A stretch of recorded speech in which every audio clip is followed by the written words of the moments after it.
us this evening for this special episode of the True Crime Podcasters Roundtable. My name's Adam. I'm the host of the UK True Crime Podcast. I'm joined by Bethan. Hi, Bethan. Hi, hello. Most people know you, Bethan, but for those who don't, tell us about your podcast. So I am one half of Seeing Red, so a true crime podcast with myself and my co-host Mark. And those of you who know Mark won't be surprised to hear that he's on holiday this week, which is why he can't He's join on us. Mark's holiday. always on holiday. Yeah. We're supposed to be joined by Paul, the true crime enthusiast. He's got a few technical issues, so he might pop in and join us during the rest of the show. But a huge welcome and thank you for joining us, Neil Lancaster. Hello, it's lovely to be here. So, Neil, let's go with a nice, easy question to start. Tell us a bit about you, a bit about your background, how you got to come here today. Well, taking it right back to the beginning, I was born in 1966. I was born in Liverpool. Not that you could hear it from my accent, because I then grew up in Kent on a council estate in Kent. Went to a really grotty school. Same school as Anton de Beck. That's the sort of the alumni we have. And John Solarco, who used to play football. And anybody who watched Glastonbury at the weekend, the guys from Orbital, the electronic dance band, they went to the school. Apart from that, not a lot of academic achievements from there. And then at age 17, I joined the military. I joined the RAF, and I was a military policeman in the RAF for 6 years. I was a dog handler in Germany, Cyprus, Falkland Islands, places like that. And then in 1990, I joined the Met Police. And I stayed there for 25 years. And I spent a number of years in uniform. Most people do, certainly did back then. And I then became a detective working in mostly North London before I joined the Homicide Command. I'd spent 7 years on the Homicide Command working on a number of murders, which no doubt some of them we'll get to. I then got promoted and I went to Kentish Town, where I was a uniform sergeant for a couple of years. Nothing really notable about that. Nothing I can remember anyway. I tend to forget a lot, but I'm sure I'll remember. And then I finished my time off. I was seconded to the Home Office, Immigration Enforcement, where I worked with a load of immigration staff on major immigration crime cases. So large-scale facilitations of organised immigration crime. So that's my potted history work-wise. I retired from the Met 9 years ago. Almost, and moved to the Highlands of Scotland, and then found myself with nothing really to do. I was a private investigator for a bit of a time. I haven't got many stories about that either, and no good ones anyway. And then I one day decided to see if I could write a book, because I'd always been a really big reader of fiction. And I started to write some books, and since then I've written 8 thrillers. All of which have been published. My most recent series, the Max Craigie series, is published by HarperCollins, and there are 5 of those out. So that sort of leaves me to where I am now. I'm now a full-time fiction author, and I'm a lucky man because I live in the Highlands of Scotland, so I get to look out of my office window and look at the Cairngorms 40 miles away, and I get to dream up silly stories all day. So yeah, I'm a lucky man. It's really interesting. So, firstly, what made you choose to go to the Highlands of Scotland when you finished your police career? A number of reasons, really. I mean, I've got some family who live up here. My nephew married a Highland girl, and we were really good mates. So we'd been visiting a lot because we've got kids a similar age, and we sort of really loved the area. But then towards the end of my service, I actually became quite unwell. I got a disease called sarcoidosis, which really knocked me off my feet for sort of 18 months. And I'm very fortunate, I've got all and all that, but it sort of made me reevaluate life. And I'd always imagined I would stay in the southeast of England. And I thought I'd probably end up in like the corporate investigations world or something like that after I retired. But then I thought, maybe life's a bit short. Maybe I'll take a punt, and I moved with my wife and my son, and we came up here. And there's never been a day that I haven't sort of thanked my lucky stars that that's what I chose to do, because it's the most magnificent place to live, and it gave me the space to think and the space to be able to come up with stories, So yeah, no, I mean, that was it really, a number of things, but I'm very happy I made the move because it's just a wonderful place to be. Before we talk about your writing career, maybe I can just ask you about some of the big cases you've worked on. So Levi Belfield, you were involved with that case, weren't you? Yes, I was. It was funny actually, because this is just to show, obviously, how they knew straight off that this was such a big case. Because I was aware there'd been a couple of murders that were being linked: the murder of Amélie Delagrange and I can't remember the name of the other victim, which is horrific, and I must have said it about 1 million times. Marcia McDonnell, and I knew these cases were linked because they were going on. But my job on the homicide teams, I was part of what was known as the Homicide Task Force, and we were there to provide proactive support to major investigation teams. So we would do a lot of the surveillance. We would be bugging houses, putting tracking devices on cars, bugging cars, all things like that. Now, we were running a very, very major operation at the time. It was a job where we knew there was a firearms supplier that had been involved in, had supplied a couple of guns that had been used in murders. And so we were told, we want you to get him off the streets one way or another. And we'd been following him all around West London and everything. We were really getting towards, we got some really good evidence. And then we got a phone call calling us off the job. We were literally live behind this gun runner and drug dealer. And we got said, come back to base right now because we need you right now. And this is like 10 o'clock at night. And we go back into the incident room, and Colin Sutton, who was the SIO, most of you, many people will know of him, said, we want you to follow Levi Belfield, and we want you to follow him 24 hours a day. You're going to split your team in two, make 2 surveillance teams, and we want you to follow him around 24 hours a day, 7 days a week, because we are still behind him. We're still trying to get enough evidence together to really justify an arrest that can be effective.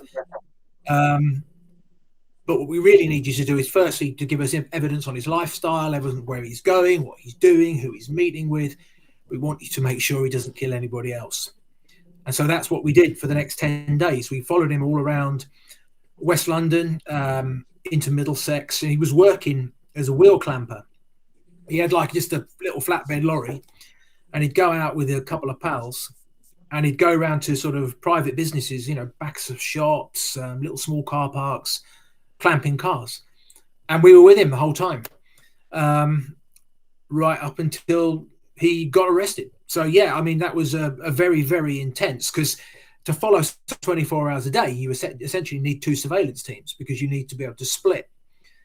But then obviously you also need to be able to have enough resilience in case you've got to plan for losses. Surveillance isn't what you see on the TV. It's not a couple of cops in ill-fitting suits with a radio on the dashboard and a kebab. It is a whole team. You can be talking 10 cars. You can be talking motorcycle, a covert van. You could be talking air assets. So it's obviously a very, very major operation. So our job was to keep tabs on him, get evidence of his movements, and then basically to be there in case he was likely to do something else. Because, Marcia McDonnell and Amélie Delagrange were killed with a single hammer blow to the back of the head, all around the Twickenham area. So, we knew the pressure was immense, because we knew that, if you lose him, you've not just lost him, meaning that, we've lost evidence or anything like that. He might kill someone, And so it was an enormous stress. So we did that for 10 days, right up till the point of his arrest in West Drayton. I do go on a lot. I do talk a lot. No, tell me this. So Colin Sutton clearly is known to most people here, and he gets really good press. What made him so good as an SIO? He is relentless in terms of his decision making. That's the big deal. He'll make a decision. A lot of SIOs are not good at making decisions, because if you make a decision, you might make the wrong one. Yeah. Quite literally. I've actually heard senior officers say that. I remember hearing it once in a corridor, a couple of SIOs, and one of them said, we're going to have to make a decision. And even if the decision is to not make a decision, we've still got to be resolute. What does that even mean? What does that even mean, but any cops watching will recognize this. You know, these are the things that do happen. He's incredibly relentlessly focused. He's incredibly dedicated. You know, again, being an SIO is not like the Sweeney. It really isn't. You know, you are a manager of resources.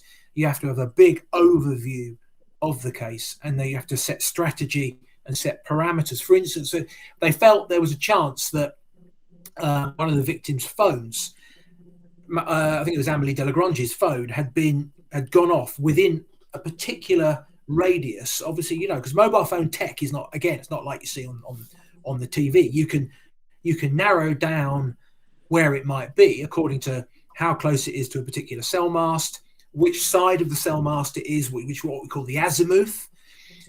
But it's still a fairly big area. And so it put it particularly close to this stretch of the river. And Colin said, this is my decision. You're going to set it parameters this far up either side of the bridge. Now, that took days and days and days of the underwater search unit, the maritime unit, to the marine policing unit to cover every single bit of it. And Colin was under immense pressure to get this hurried up, you know, because it was incredibly resource intensive. But he just said, no, my decision is that's the parameters I've set, and those are the parameters we will stick to. And he did, and he was under enormous pressure, and he just said, no, it's not happening. These are my decisions. And they did find the phone.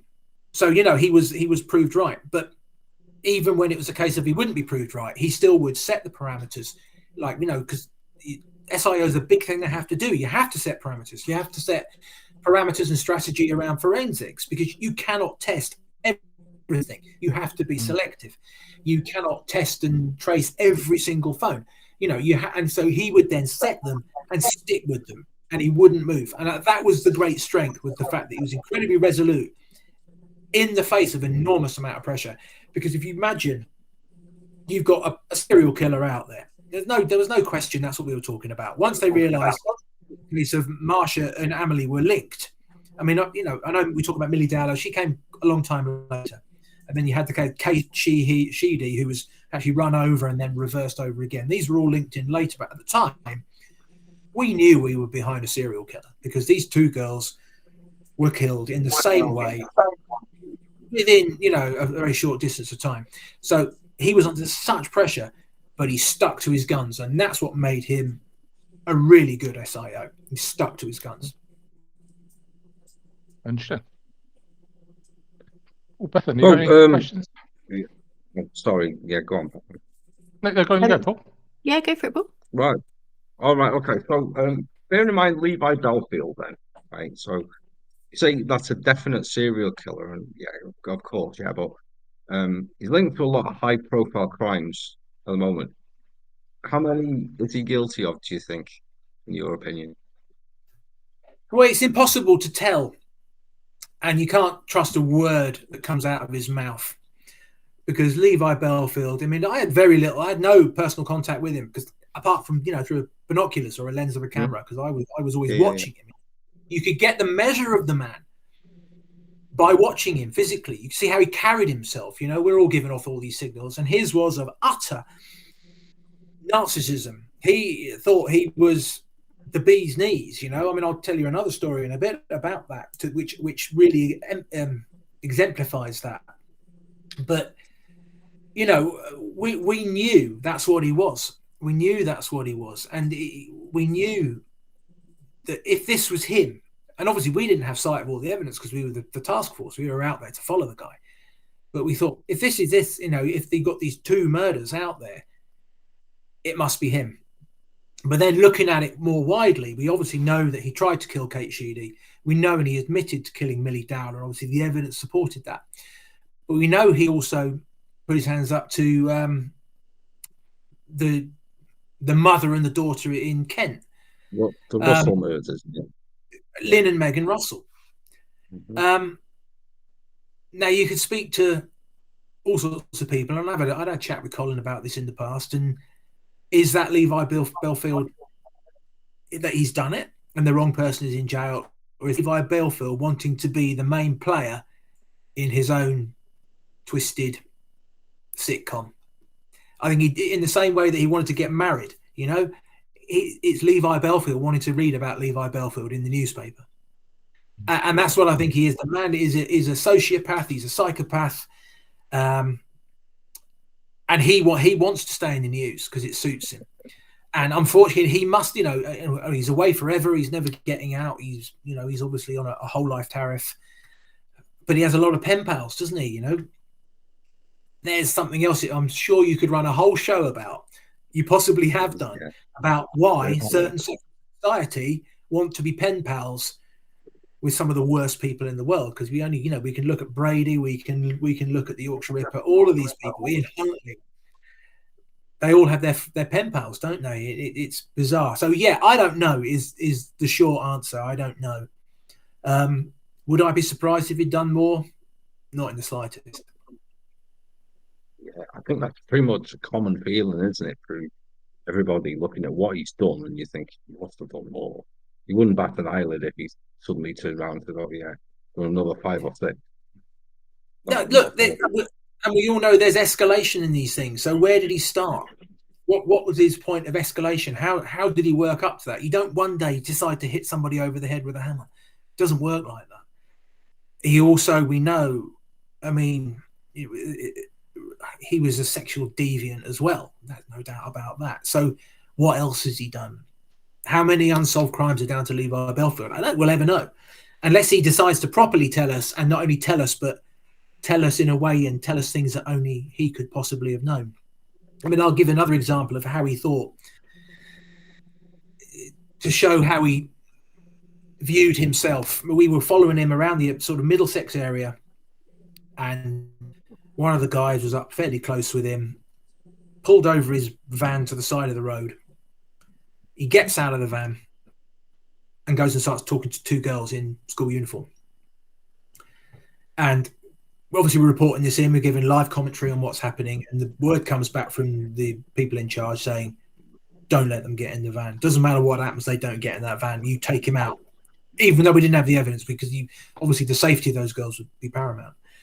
And he was there with them, and there was some banter going between them, but it clearly wasn't nice from their perspective.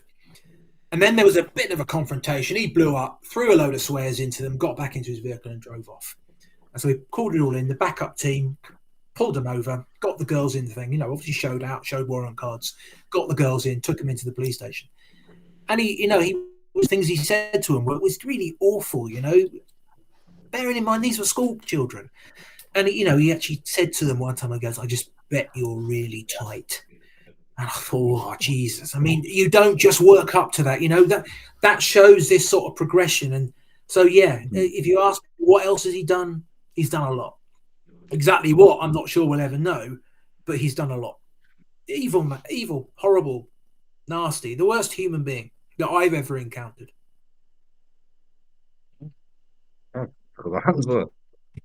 Yeah, really appalling. I think he's going back to say he's never likely to one day have an epiphany and confess to everything, because, like you said about 2 minutes ago, he's got this stack of pen pals that are fascinated with him because he's such an ogre, and he'll just dine off that. I bet for a second, I bet he's never bored in the Nick. Like he's got too much of a following out there. Quite twisted, really. Yeah, no, he'll revel in that, because in his own head he'll think he's again this fantastic ladies' man, because he's got, I don't know, however many pen pals of women telling him things he wants to hear. And you know, I mean, I do that. I go into schools and I do talks, and I always throw this in. I throw the Levi Belfield story in, and I sort of encapsulate it. Now, I always start off with his, I don't know, cast your mind back, friendsreunited.com. You know, I'm old enough to remember it. And I show people his friendsreunited.com. And that tells you everything you need to know about him. You know, I used to be little at school. I'm over 6 foot now, got my own clamping company and security business. Any single girls hit me up. And it just said everything you need to know about him. He's He's a horrible very man, well. and he's always been a horrible man. And I'm just glad he'll never see the outside of a jail. Yeah. Yeah. Yeah, he does deserve it. Totally.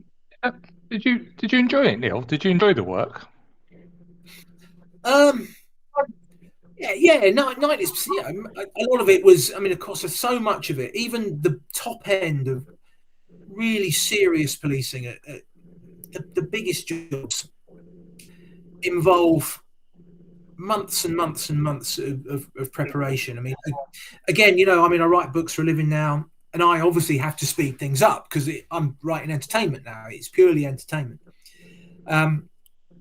But I want it to be authentic. I want it for people to believe it's true. And most of the things in there are entirely true and entirely feasible. What I do is I shorten the timescales, because, for instance, I can have my people in the books getting someone's car bugged or house bugged very quickly. The reality is, I can remember one time I bugged someone's house up. He was a really nasty drug dealer in West London. It took 3.5 months to actually make it happen. Because you need to get all the authorities in place, because you can't just choose to do that. These things all have to be authorised under RIPA, Regulation of Investigatory Powers Act, and they have to be signed off at an incredibly high level. But then you've got to actually get a bug in someone's house. Now you think about the logistics of that. It's really hard. It's really hard because not only have you got to make sure they're not there, you've got to make sure no one's going to turn up. You've also got to make sure you know where they are. You've also got to make sure you know about the neighbours. Can you get in there with the neighbours and things like this? So I can't deliver that really in a story, because when I write a story, I need to try and wrap it up in 100,000 words, or whatever the time scale is in the book. But in reality, these things can take weeks, months, and it literally took me 3 months to actually successfully get a listening device into their house, and that came to nothing. So that's the sort of things where you can do all this work, and it can be an enormous amount of frustrations in order to get to the end where you've got a really good result. And now when it goes well, it's enormously rewarding. Yes, it can be hugely rewarding. But in other ways, it can be so frustrating. I'll give you another example. The last really big case I did was it was a case of a corrupt immigration solicitor, a guy called Nazaka Ali, who ran an immigration practice in East London. Now, if anybody's interested in this, look on YouTube and look up My Big Fat Fake Wedding, which was shown on Panorama in about, would it be about 2011, something like that. You can see it on YouTube. And it was where we'd been told, and we'd been given a load of stats and data from the immigration service, that this particular solicitor's firm was doing a massively disproportionate amount of marriages between European women and non-European men, mostly from Pakistan, Bangladesh, Nigeria, places like that. And it didn't add up, because, really, what has a Pakistani Urdu-speaking male got in common with a Lithuanian female who only came over to the UK 6 months ago? It's not likely, is it? Well, he'd done well over 1,000 of those types of application to the Home Office with, I say, generally mostly Pakistani, Indian, Bangladeshi males, almost 80%.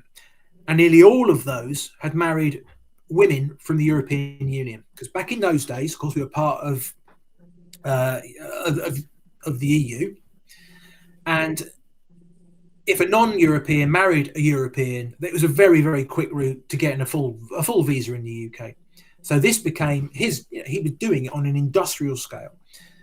The evidence and the intelligence was he was charging £10,000 a time, and he'd facilitated over 1,000 of them. Well, just do the sums. We're talking very, very big dough. I had a plan with what to do with it. I got it all in place. We were all ready to go and ready to execute that plan, which involved a covert asset. going to the solicitor's office to try and get evidence of this guy actually doing it and telling us. And then Panorama did it for us. We got a phone call literally the day before they were airing it saying, watch Big Fat Fake Wedding tomorrow because we've done this. And they quite literally sent a man in. I can tell you the undercover reporter's name is a guy called Paul Samurai. He's on a documentary at the moment about the fake shake. He worked with the fake shake a lot. Okay. It's on Amazon Prime at the moment. I can't remember. It's called The Fake Shake, I think. And Paul Samurai's on there. Paul Samurai went in. He did a brilliant job. He did an absolutely brilliant job. And he got this solicitor to completely incriminate himself as being willing to facilitate sham marriages. Okay, that's the easy bit of the investigation. The rest of it took me 3 years from that moment to get a conviction. 3 years. Because of a number of reasons. I mean, Nazkat Ali was a wealthy man. He employed a very top silk barrister, so QC, now KC, a guy called Matthew Ryder to defend him. He spent an absolute fortune on his defence. And they went for me in a very, very big way. And they tried all sorts of, they tried to get his ex-practice manager. I mean, I learnt about this because she came forward to me. His ex-practice manager, who was told by him that she had to go to the police, that I'd been pressuring her to give evidence against him and I'd promised her a visa in order to do it. And she didn't do it. She came to me and said, Mr. Ali's been pressurizing me to do this, thankfully. And I was able to sort all that out. But then 3 years to the day almost of his arrest, he got convicted and got 6 years in prison and a £2 million asset confiscation. So it was a huge job, but it was 3 years of daily stress because this guy was throwing absolutely everything at it. You know, we watch TV and you think that everything ends with an arrest. Everything starts with an arrest. The arrest is the start of work. And, you know, it was me and another guy working full time on that for 3 years. And I had other stuff to do. I was supervising other things. But in terms of the active work that I was doing, it was 3 years of my daily business, just getting this case ready for trial. And it was us, and it was awful. I hated it 80% of the time. But then when I heard the words guilty and I heard the words 6 years, £2 million, it suddenly became worth it. So the answer, my very long-winded answer to your question, Adam, is yes, I did enjoy it, but not all the time. How did you make sure that you didn't end up taking things home with you and keeping those stresses in your home life? I failed miserably. I took them home. I took them home. Sometimes it's impossible not to. I mean, many people who have really stressful jobs struggle to switch off. And then you know what? There are things you see as a cop that will live with you, and you can't escape. I've seen some things that I will never forget. I've seen some things I wish I could literally remove from my brain. Christmas 1997. I'll go into a very quick story again. I do this all the time, to go into stories because it's the best way of illustrating how things were. But Christmas 97, I was fairly new to the CID. I was with a guy. It was literally Christmas Eve, and the phone goes, and they say, "Can you get up to Dollis Hill? There's been a cop death." So I've never been to one before. I was obviously really uncomfortable about it. I've got kids myself. And so off we went up to Dollis Hill, and the doctor said, "I'm not saying it's suspicious, but I'm not totally happy about the hypostasis on the face." You know, when I talk about hypostasis, you know what I mean about that. But for anyone who doesn't, who's going to watch this, obviously that's about how your blood settles when your heart stops pumping. And you can tell a story about whether someone's been moved after death, because of how the blood is then settled. Once the blood stops being pumped around your body, it literally just settles with gravity. And he said, "I'm not saying it is." He goes, "But I just I just want to ask the question." So we went into the coroner's officer, and he said, "I agree, and I want a PM tonight." This is Christmas Eve. So it's Christmas Eve, and I'm at Northwick Park Hospital watching a PM on a 14-month-old baby. Now, that's not something I can forget. I get it then, and right to this day now, 25 years later, I still can't forget about it. It still lives with me. So the answer to your question, Bethan, is I did take stuff home with me, and I have things with me now that I won't forget and have had a lasting and long-lasting impact on me. Which is why I say to people, I tell that story to people when I say, sometimes, cops don't always do a great job. Sometimes the service they give isn't brilliant. Sometimes, that cop seemed a bit dismissive of me. And I kind of want to say to them, just maybe have a thought about what they've just come from. Because I remember when I got there, a mate of mine was there who was a real cracking cop, and she'd seen it all, and she was really hard-nosed and all this sort of stuff. But once I got there and we took over, they had to go off, and they had to go off and carrying on policing in uniform the streets around Willesden Green. And you think, when you've had that in your parents yourself, and then you get faced with someone giving you a hard time about dog mess, you're gonna, how might you react? So, yeah, in answer to your question, that I wasn't very good at leaving it home. I did take it home with me. And Neil, was it a cot death? Was it a cot death, or was it something worse? It was sudden infant death syndrome, and it was just because of the way that the head was when the baby stopped breathing. But it was just a sudden infant death syndrome. Thankfully. That's the thing, is you say things like "thankfully." You go home and then you start feeling guilty that you're still there with your kids, and you're thinking, Christ, and then you find yourself getting upset about it, and I got tearful about it and things like that. And you think, hang on, why am I crying? What? I've not lost anything. What about them, those poor people? So yeah, it's things like that do live with you, and anybody who says they don't, I don't know, maybe they're just better at pressing it down or something than I was. I'm not good. I tend to be, my emotions sort of quite on the surface, and I'm pretty comfortable with that. I think I'd rather be that way. So yeah, it's a cracking job, but it has its ups and downs. So go back. Sorry, let's jump back in and go back to the story you just said about the solicitor selling sham marriages and all that. The panorama that tipped you to the post with that, is that admissible as evidence in the case? Yeah, totally. I mean, they did a good job. You know what? It saved us a lot of work. I mean, do they not have to check in with the Met first and say, "Look, are you running an investigation on this? You don't want to." No, because they want the scoop. Nothing like that. They want the scoop. They're journalists, Yeah, and, of course, yeah. And they were good. I mean, it wasn't made by the BBC. It was made by a company called Blast Films, who I think they do 24 hours in police custody and things like that. Cracking company in Camden. And they were fine with us. They were helpful once I did it, and I sat and watched it, and I thought, well, that's you banged to rights, pal. I mean, there was still a lot of work because we didn't just want to do him for that one job. We could have just got him for one job where he offered to encourage the crime, basically. Didn't want that. He wanted to get him for something reflective of what he'd actually been doing. You can't get everything because there'd been thousands of them. I'm not going to bring 1,000 witnesses to court. You do go down the sample range. And I wanted to get as much, but in terms of giving us a bird's eye view about what happened and the type of how it would happen in that solicitor's practice, it was invaluable, and they were great. Because it was done for the BBC, it's not always the same. That is the thing. Depends on the news organisation. If you're doing it for, I don't know, if you're doing it for the Sun, they don't have the same, but of course the BBC is a government body. They have their own authorization levels. It has to go up to the editorial policy committee. It has to be signed off at director level if they're doing covert filming. So it was all done in a really transparent way that we could easily defend when it came to court. And it was totally admissible.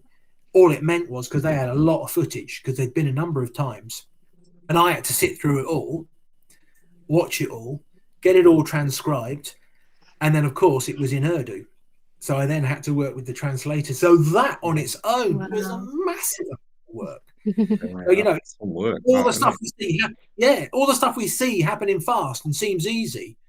You chuck a load. I mean, and to add to all of this, not only was he, I never stop talking. not only was he arranging these sham marriages, he was working with his Czech gang that were bringing in. They were a bunch of Roma Slovaks living in the Czech Republic that were going to. I mean, I don't know if you've been to Prague. Prague's really cool, but go a bit outside Prague, and it's rough. And they were getting these girls from places like Mimon and places like that are a couple of hours outside Prague, and they were bringing them across, selling them this lie that they were going to give them jobs as waitresses and like that in the UK.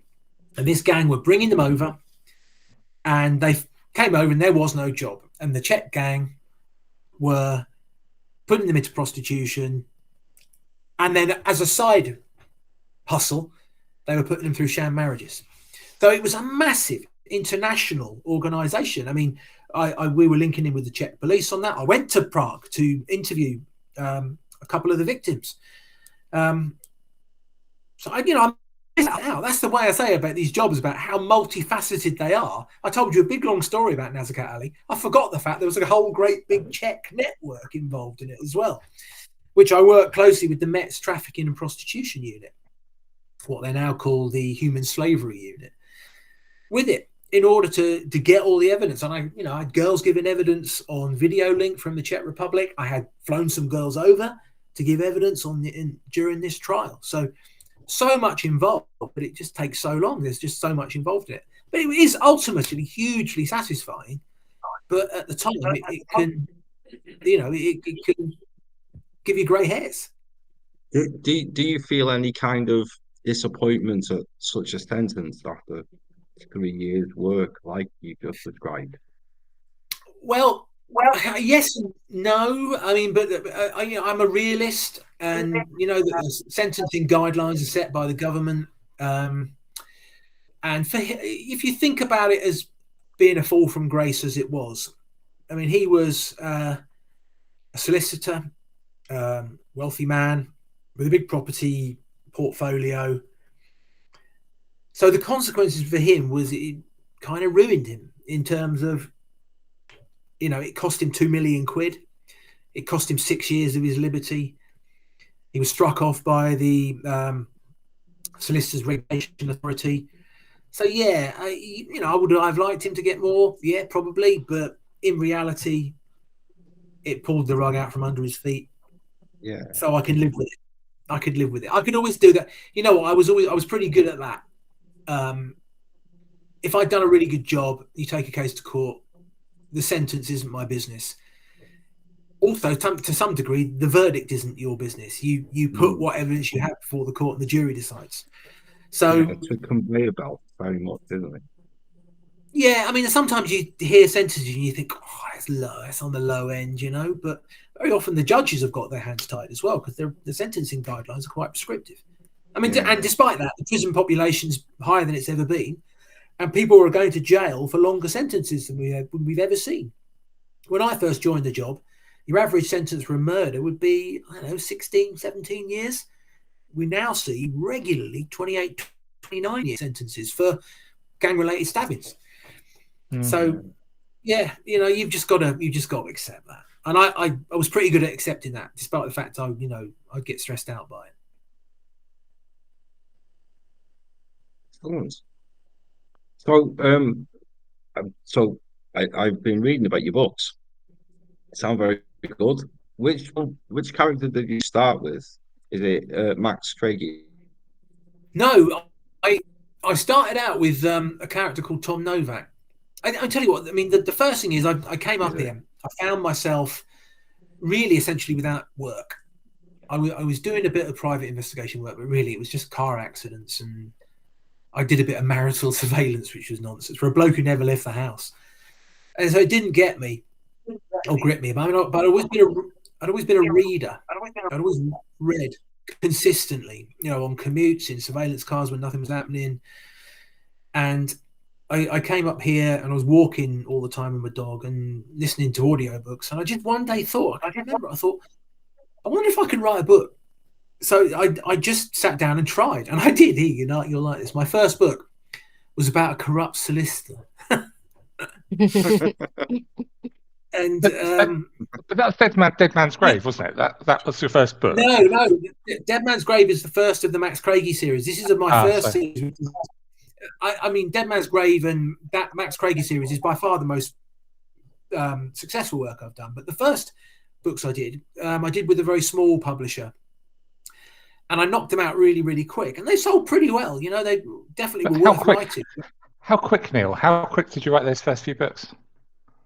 I started writing it in, I think, 2018. The first one. It was published in 2019. But then I had another one published later on in 2019, and then another one in early 2020. So, I mean, I wrote 3 books in less than a year. And then I got the idea for the Max Craigie novels, which was quite literally. I was at Christmas. I was in Pitlochry, of all places, staying at this great big house with some friends. And this old guy was there. He was like the dad of one of our pals. He was a big books fan, and he'd read my books, and he said, I've got an idea for a book. And he told me about this time he went to a graveyard back in the 1960s because he was looking into his wife's ancestry, and he found this old graveyard right at the top end in Caithness. I mean, you might know Caithness, Adam. You go up really wild. And in the middle of these wide open fields, there's a walled graveyard. Because I went in, opened it up, I went in, and I saw all the graves were disused and all tumbled down and all that sort of stuff. He goes, and I scraped all the undergrowth off one of the graves, and it just said, "This grave never to be opened." And that's all it said. And that made me go, what? And he told me that, and I went, whoa, there's a story in that. I can use that to write a story. So I came up with the idea for Dead Man's Grave. I never would have thought that was a real thing. From reading your, I would have just thought you made that up. From reading your novel, I didn't think, that is crazy. It is. I've actually been there. I found the graveyard. I found the graveyard. It was really great. But so I used it as just a stepping off point because it's just so atmospheric and it's just so cool. And I decided what I'd do is I'd make it like a blood feud, where something that happened in 1830, because this grave was really old, comes back to life in modern day, and then somebody decides they want to kill all the members of someone's family because of something that's happened. And so I went to visit the grave because I'd looked for it, but we were across the middle of lockdowns. I couldn't really travel, but I eventually was able to, and I went and traveled, and it literally was as he described it to me.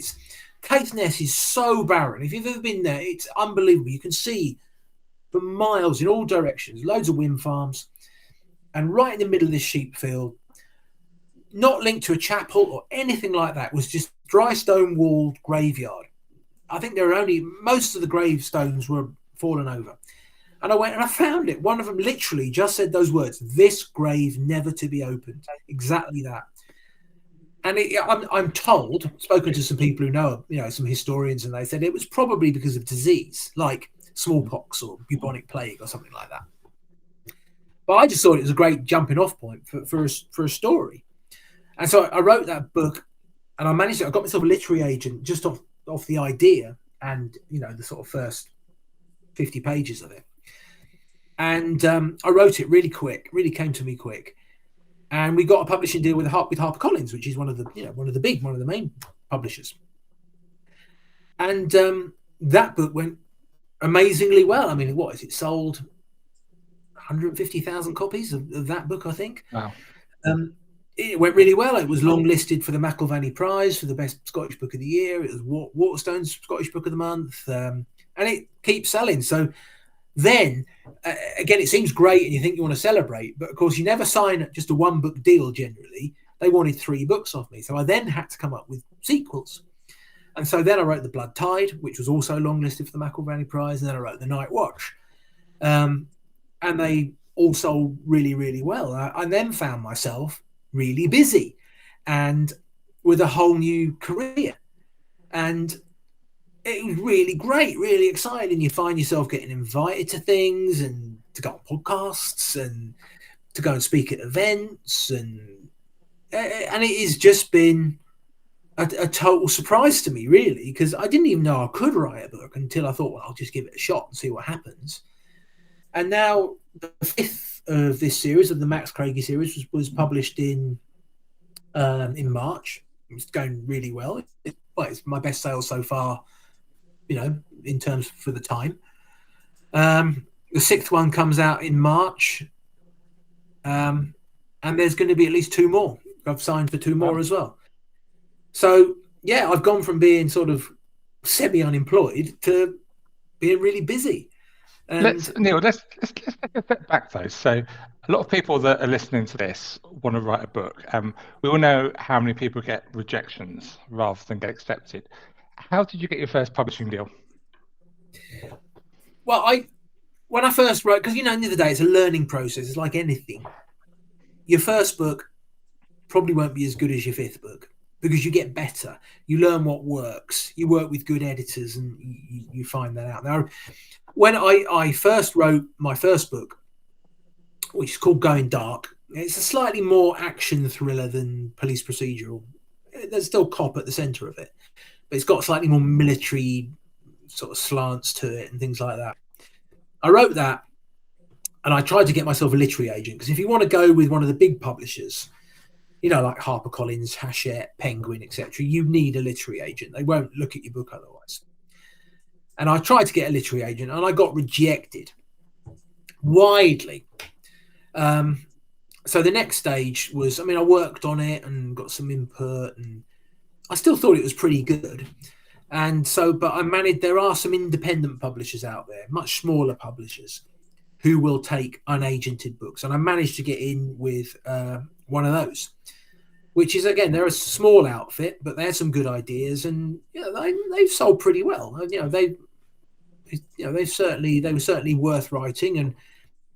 But really, the answer is persistence. Firstly, you've got to do the work. There's no shortcuts to writing the book. You've got to write the book. You've got to just write the book. If you don't write the book, you've got nothing to get out there. So you've got to write the book. You've got to make it as good as you can humanly be. You've got to get advice, ideally from people who know what they're talking about, and also ideally people you're not related to, because people you're related to, you write a book and show it to your mum. Your mum's going to probably say it's really good because she's your mum and she loves you and doesn't want to hurt your feelings. What you need is people who don't mind hurting your feelings. And so I managed to get that. I managed to get it to some people who were able to tell me what they thought was wrong with it. And then I got a publisher, a small publisher. And I wrote 3 books with them pretty quickly. It was that the change was I came up with a better idea. Dead Man's Grave was just a better idea. And it had more of a hook. The grave, you see, it's just a hook. You tell someone about the grave that should never be opened, and you just want to know more, Yeah. So that had the hook, and that got me an agent. And because I had got an agent, it means you're with an industry professional who will then help you to make the book. So, Neil, tell me about this then. Tell me about a literary agent. We think about football agents. Tell me how do you go about finding a literary agent? Well, you've got. Or do they find you? The internet. No, they not really. You generally have to submit to a literary agent. There are quite a few of them. You can find them in the Writers and Artists Yearbook, but you can just find them online. You just search for literary agents in London, and because majority of them are in London, and you'll find them. And then you go to their websites, and most of them take unsolicited submissions. And they'll have instructions on what they want to see. They don't generally want the whole book. They'll generally want a cover letter, a synopsis of the book. So, a page of what the book's about. And then they'll want some sample material. Very often they'll say, we'll have the first 50 pages. Yeah. But they are they're inundated with submissions, inundated with them. And I know quite a few literary agents now, and I know some of them will get 10, 15 submissions a day. When you think about those numbers, 7 days a week, it's really hard. So they are very picky, and they know what they want. They want to see a book that's commercial, that's well written, that has potential to be improved and polished. And so that's what you do. You go on, they're all electronic submissions now, and they all on their websites have detailed instructions on how to submit to them. And the quickest way to get rejected is to not follow those to the letter. Quite literally, if they say we want a 1-page letter, a 1-page synopsis, and 50 pages, if you don't give them that, they won't even look at it. And, you know, there's loads of resources online. You can look on how to write the perfect cover letter to send to a publisher, to an agent, and things like that. And you've really got to work on it. It's a lot of work, and you've got to have a thick skin, because you will get rejected. You'll get rejected multiple times. I mean, I changed my literary agent recently for one reason or another. Now, I've got a good track record now. I've sold quite a lot of books. I still got widely rejected with a particular book. I've written another book, which I'm hoping will be published next year. Totally different thing. And I got widely rejected for that. And it took me a while to get a new literary agent. So even me with a good record in the industry, lots of sales, awards, I still had to fight to get a literary agent, because they're all inundated and they can only represent so many people. So yeah, it's tough. It's tough. But the only way to do it is to do the work. You've got to write a book. You've got to write a good book. You've got to polish it and make it as good as it can humanly be. It's got to have a good hook. And ideally, it's got to be commercial, either the sort of things people are going to want to read about. And then you've got to do it. It's got to be right. And it's got to also, you've got to hit the agent that is looking for something like that, because it may well be that the literary agent's got a couple of crime authors and he doesn't really want another one at the moment. So you might not be right for him. He might not be right for you. So it's a tough industry. And a lot of people don't make a lot of money out of it. There was something in the press a little while ago saying that the mean income for an author is sort of 10 grand a year. I mean, I do a bit better than that, but you know, it's a wide spectrum. Obviously, you've got people at the scale will be earning fortunes, and others down the other end of the scale are making very little. So yeah, it's a tough business. You will get rejected. You will. Everyone will. And you got to get a thick skin and not give up. That's the biggest thing is not give up, because if you give up, you're never going to get published. But if you keep going, you might. And what made you decide to do like fiction rather than true crime? That was one of my questions, and we've got a comment in the comment section as well. With your backstory and your history, did it ever cross your mind to write about those big cases? To some degree, it has. But my own, I mean, I do read non-fiction. I like, particularly autobiographies. I really like autobiographies. But a lot of the work I did, I probably can't talk about. Not without heavily redacting and probably sucking the guts out of it. And fiction is my first love. I honestly did. I thought about, I half considered doing it, but with no great link, not talking about one case. I thought it might be amusing to do sort of a book full of a number of stories about various things that happened, and it don't necessarily have to be big cases. They could be small cases or cases that had a real impact on me. So it did cross my mind, but I obviously got wrapped up in writing fiction. And then once you get on it, it becomes a bit of a treadmill, because there's always the next book. Because, you know, they always sign you up for at least a couple of books. And then when you've finished those 2 books, if they like you and they want you to keep writing, they want you to sign up for more. So you end up on this treadmill of needing to produce the books. So, yeah, it's occurred to me, and I thought maybe I have some stories that would be fun to read. But no, I just don't know when I'd get the time. And I've always got fiction ideas buzzing around my head, you know. You still get to read? Are you still an avid reader then? Yeah, well, you have to read. You can't be a writer if you're not a reader, would be in whatever genre you want to write in. I mean, if you want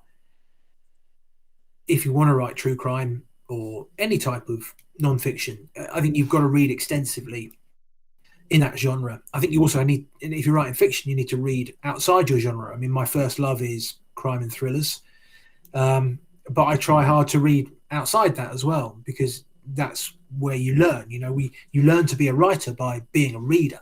Every good writer will be a reader, because I don't see how you could do it if you weren't really. So yeah, I read extensively. I love it, you know, and I listen to a lot of audiobooks. I love audiobooks. I love getting out, you know, walking my dog, or if I'm going on a journey or something, to be able to tune into an audiobook. They've transformed reading. I mean, they are, crikey, I sell a lot of audiobooks. In fact, it's probably my biggest selling format. Because they're a performance. An audiobook is a performance as well as you know, as well as a story. And I'm very lucky. I've got a fantastic narrator, a guy called Angus King. He really, really brings the books to life. He's got the most wonderful Scottish accent. Because my books are nearly all based in Scotland. And so yeah, I'm a big reader. I love it. I absolutely love it. It's my favourite thing to do. And what about your writing? So tell me about an average day. Do you listen to music? Do you need peace and quiet? Where do you work? In your office, on your desk? How does it work? I've got a small office at the front of the house, which is actually the porch, the front door. But it's great. It's got a lovely view. Or literally, I can see the Cairngorms from my house. I like to write to music. I don't like silence, full stop. I hate silence. I don't trust it. I've got a bit of tinnitus as well, so that probably from my military days of shooting guns. So I've got a bit of tinnitus, so I need to have music on, otherwise the tinnitus gets right on my nerves. And I can change the music depending on what I'm writing. If I'm writing like an actiony sort of scene with lots going on, I need to pick the pace up with the music.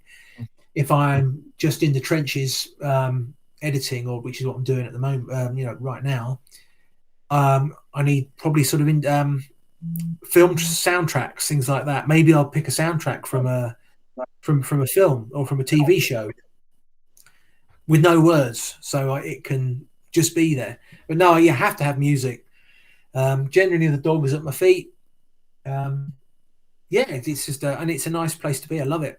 I just love doing it. I love sitting here, and it's funny because my wife will walk past the office and it doesn't look like I'm doing anything, because I'm sat back in my chair and I'm just staring out the window like this, and I'm thinking, because so much of writing is thinking, because you know, I'm not going into my memory for things. I'm having to make them up, and that's what's exciting to me. And that's because I don't really. A lot of writers, I mean, I've got friends who are avid plotters and will literally plot out. They can tell you what's happening in the next chapter they're about to write. They know. And they know the chapter after that. And they know the chapter after that. I don't. I really don't. I start off with a vague idea. Like Dead Man's Grave, it started out in a graveyard because the graveyard was just this cool place. And then I had to work at it from there. My second book, The Blood Tide, it opens on a sea loch up at Loch Torridon, with something bad happening on a loch. So, and I'll start there, and I know what the theme of the book is, and then I'll just write, and I discover the story as I write, which can be stressful, but it's also good fun. Morning, evening, when do you prefer? No set times. Like, if I'm busy, I tend to write in the evenings. I like sitting in front of the TV too much. Yeah, I can write weekends. Just whenever. It depends where I am in the process. I'm not disciplined. I haven't got a set routine. When I know I'm writing a book, it depends. Sometimes I might not write very much for a week, but then I can get all the ideas, can flood me, and I'll write furiously all day. And I think I did 10,000 words in a day one day, because I couldn't stop the ideas from coming. And that's a lot.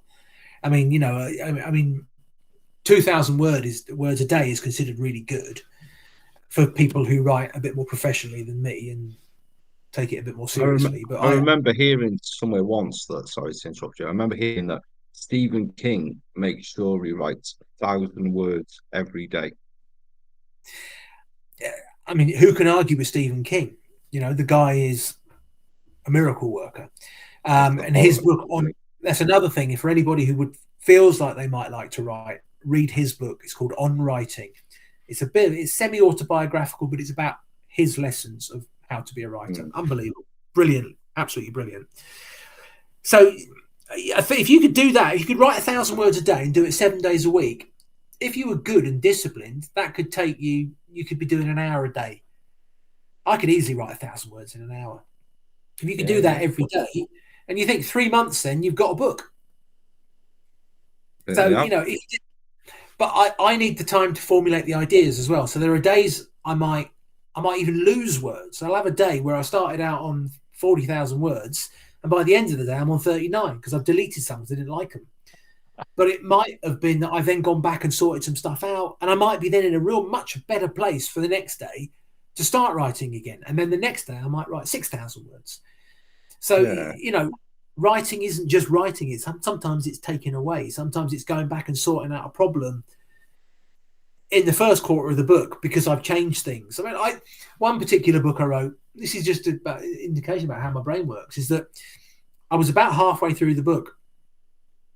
And this is a book about some people. In case anybody wants to go read the book, so I won't give too many spoilers out, but I'm writing and I thought these two main characters, these two big characters in the book that I thought were going to be the main villains, that would be the objective would be to stop these guys. And I was about halfway through and I couldn't convince myself it was the right way to go. And then I just thought, what happens if I kill them? Now, what happens if I'm put in a situation where I just kill these two blokes by whatever means? That will change the whole story. I thought, all right, memorable as well, isn't it? Yeah. And I figured that if I didn't know I was going to do that until then, I don't reckon the reader will either. So it might get. You want to try and send your reader down a path and then surprise them with something else. Yeah. So that's kind of how I want it. I can't believe it. We've been going for over an hour already, Neil. So we're going to draw to a close very quickly. I suppose my question is, what next? You're at the top of your game at the moment. You're a highly successful author. What next? Well, it's like anything, isn't it? I mean, it becomes, you want to sell as many books as you can. I mean, yeah, because the money's nice. It's nice to get more money, and you sell more books, you make more money. But it's also really gratifying to know that lots of people are reading your stuff, your story, stuff that you just dreamed up. I was crap at school. I did nothing at school. I came out with 2 O-levels. And it just sort of come as a surprise to me that I'm an okay storyteller. So where do I go next? I'm happy to keep doing it. If I can keep doing it and making a living at it, and to make it worthwhile, keep making it worthwhile, then that feels like it's worthwhile in its own right. I mean, yeah, it would be lovely to have a really good TV producer or a film producer to come along and want to adapt it. I've had some conversations with people and things are constantly bubbling. So, I haven't ruled that out. So that would be nice. But really, just to keep doing it and to keep having people say they really like my books, because I'm really lucky. The reviews of my books are fantastic. And that's still really gratifying to me that, I'm actually good friends with Ian Rankin, who's the biggest name in Scottish crime. Yeah. And he keeps doing it. Now, why does Stephen King keep writing books? He's a multi-millionaire. Why does Lee Child has actually stopped, his brother's now doing it. But you have people at the very top of the game, James Patterson, Mark Billing, all these people, absolute superstars of the writing game. And they keep doing it. And they keep doing it because they like it. You do it because you like it. And giving people stories that they're excited to read it's a real buzz, whether you need the money or not. That's my feeling. Anyway. Yeah. Are you worried it's going to dry up one day? You just not have any ideas anymore? Well, you don't know, do you? I hope not. I mean, I keep reading. I think there's always a story out there. I think I can, and you hope you get better at it. You hope you learn some tricks. You hope you learn some short story, some shortcuts. So I hope I can keep doing it because it's really good fun. It's really gratifying. I can always do a podcast now. That's a lot of fun, isn't it, Paul? Yeah, it really is. Yeah. Yeah, I don't know if you've I just like to add, Neil, like say though, with your you're saying about TV producers and film and everything like that. Writing all these books and getting so invested in the characters and all that, you must have at some point thought that's such and such an actor. Do you know what I mean? Have you like, envisioned who would play, say, Max Craigie? Yeah. I'm not very good at this, to be honest. I don't say that to try and be, the big I am or look at me and everything. I generally not very good. I can't even picture really what Max Craigie looks like in my head. I don't have a firm picture of him. Not really. Wow. I only give a fairly tepid description of him. What is he? He's sort of 40, fairly tall, not got a lot of hair, and I sort of just dream. I don't really overly think that through. I mean, you dream of, you think, oh, maybe Gary Oldman could play Ross Fraser, who's like the sort of slightly bumptious, angry, sweary DI. Occasionally, I have little thoughts around that, but generally, I'm not very good at that. I wouldn't be any good at casting if they did option one of the books. I wouldn't be very good at casting because I can't really think of any. I can't really think of anyone because I don't really know what they look like in my own head. It's funny that It is. It's so funny because I'm sure all your readers have got a very clear idea. Yeah, I bet. I have people tell me they fancy Max, and I'm thinking, well, how can you? I don't know what he looks like.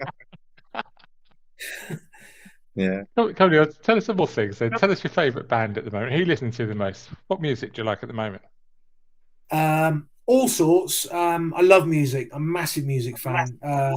Mogwai are my favourite band at the moment. Who are they're a post rock band from Scotland. Incredibly noisy, mostly instrumental. Absolutely love them. Alt J, The Who, The Jam, Massive Attack, all sorts of stuff. I love music. I absolutely love it, and I need to have it on all the time when I'm writing because it's too quiet without it. I don't trust it. When you're not working, you're not listening to music, doing stuff. Tell us what else you like to do for your time in your spare time. Walk the dog a lot because I live in a most, as you well know, Adam, it's the most beautiful country, and long walks with the dog. I like paddleboarding, I like biking, I like getting out on the bike, trying not to get fat, basically. Anything that means I don't get fat. I'm getting on a bit now. It creeps up on you, and suddenly you look at and think, oh Christ, I'm 58. I better not be fat. Yeah, and I just enjoy where I live. Simple pleasures. I take I can't be bothered going out anymore. Nice to go out for a bit of dinner, but God, the thought of going to anywhere noisy. It's like the old Mickey Flanagan thing, isn't it? When you're younger, you see a big queue outside a nightclub and you go, yeah, man, it's banging in there. When you get to my age, you go, oh, I'm never going to get a seat in there.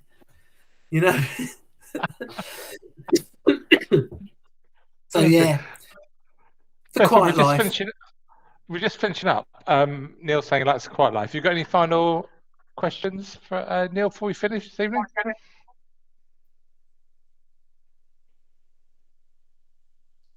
Oh. It's like being on work, isn't it? Somebody on mute. I'll move in case anyone thinks I've frozen. I'm on mute, sorry. No, I was just saying I haven't got any more questions, and it was lovely to get to chat with you, and I've got a new author now to add to my growing list of books to read, so half good, half I can imagine my husband's annoyed at me now because he knows I'm going to buy more books. Never wasted buying books. Absolutely not. Neil, it's been an absolute delight. I mean, we've done quite a few of these. The time has raced by. We could easily talk for another hour.